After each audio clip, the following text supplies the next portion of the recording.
ಎಲ್ರಿಗೂ ನಮಸ್ಕಾರ. ಇವತ್ತು ನಮ್ಮ ಜೊತೆ ಇದ್ದಾರೆ ಬಸವಣ್ಣ ಅವರು. ಇವರು ನಮ್ಮ ಕೃಷಿ ವಿಶ್ವವಿದ್ಯಾನಿಲಯ ಬೆಂಗಳೂರು ಆಯೋಜಿಸಿರುವ ಕೃಷಿ ಮೇಳ 2024ರ ಕಾರ್ಯಕ್ರಮದಲ್ಲಿ ತಾಲೂಕು ಮಟ್ಟದ ಯುವ ರೈತ ಪ್ರಶಸ್ತಿಯನ್ನು ಸ್ವೀಕರಿಸಿರ್ತಾರೆ.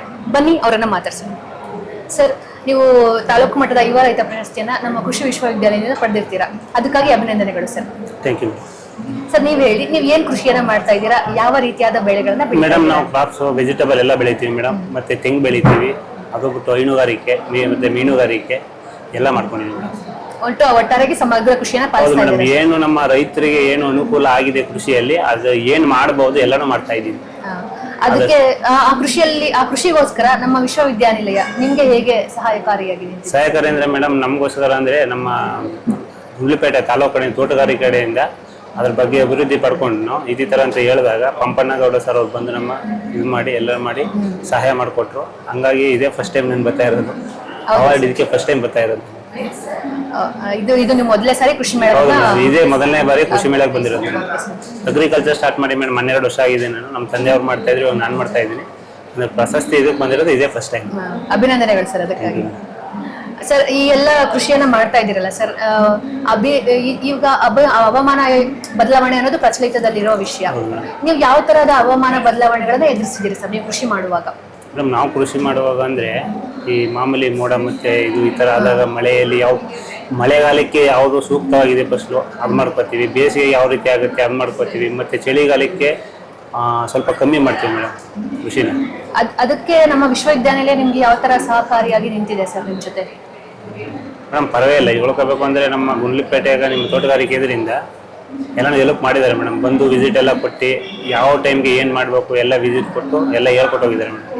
ಹೌದಾ ಸರ್? ತುಂಬ ಅನುಕೂಲ ಆಗಿದೆ ನಿಮಗೆ ಸರ್. ಮತ್ತೆ ನೀವು ಕೃಷಿಗೆ ಬರಬೇಕು ಅಂತ ಇರೋರಿಗೆ ನೀವು ಏನು ಹೇಳಕ್ ಇಷ್ಟಪಡ್ತೀರಾ ಸರ್? ಕೃಷಿ ಅಂದ್ರೆ ಮೇಡಮ್, ಇವತ್ತಿನ ಯುವ ರೈತರು ಯಾರು ಕೃಷಿಗೆ ಇಷ್ಟಪಡ್ತಾ ಇಲ್ಲ. ಯಾಕಂದ್ರೆ ಇವಾಗ ಪ್ರಾಬ್ಲಮ್ ಆಗಿರೋದು ಹುಡುಗಿ ಮದುವೆ ಸಮಸ್ಯೆಯಿಂದಾಗಿ ಯಾರು ಸಹ ಬರ್ತಾ ಇಲ್ಲ. ಈ ಬೆಂಗಳೂರು ಈ ಸಿಟಿ ಕಡೆ ಹೋಗಿ ದುಡಿಯೋಕ್ಕೆ ಸ್ಟಾರ್ಟ್ ಮಾಡ್ತಾರೆ.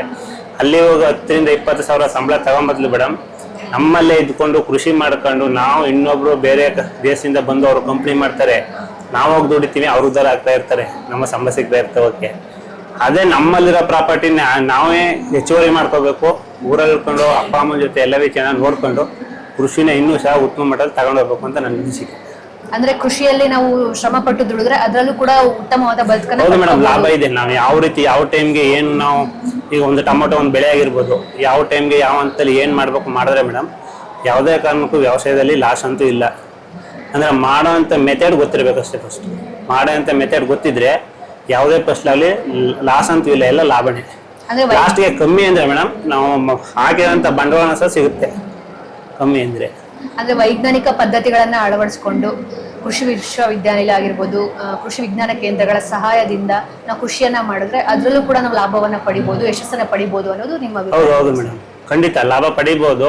ಅಂದ್ರೆ ನಾವು ಅದಕ್ಕೆ ತಕ್ಕಂತ ಅಧಿಕಾರಿಗಳನ್ನ ಇದು ಮಾಡಿಕೊಂಡು ನಮ್ಗೆ ಏನ್ ಬೇಕು ಸಲಹೆಗಳು ಹೆಂಗಿದೆ, ನಮ್ಮ ಕ್ರಾಪ್ ಹೆಂಗಿದೆ ಅದನ್ನೆಲ್ಲ ನಮಗೆ ಗೊತ್ತಿಲ್ಲ ಅಂದ್ರೂ ಬೇರೆ ಕಡೆಯಿಂದ ಅವನ್ನೆಲ್ಲ ನಮ್ಮ ಜಮೀನಿಗೆ ವಿಸಿಟ್ ಮಾಡಿ ಎಲ್ಲ ನೋಡ್ಕೊಂಡ್ರೆ ಮೇಡಮ್ ಒಳ್ಳೆ ರಿಸಲ್ಟ್ ಪಡಿಬಹುದು.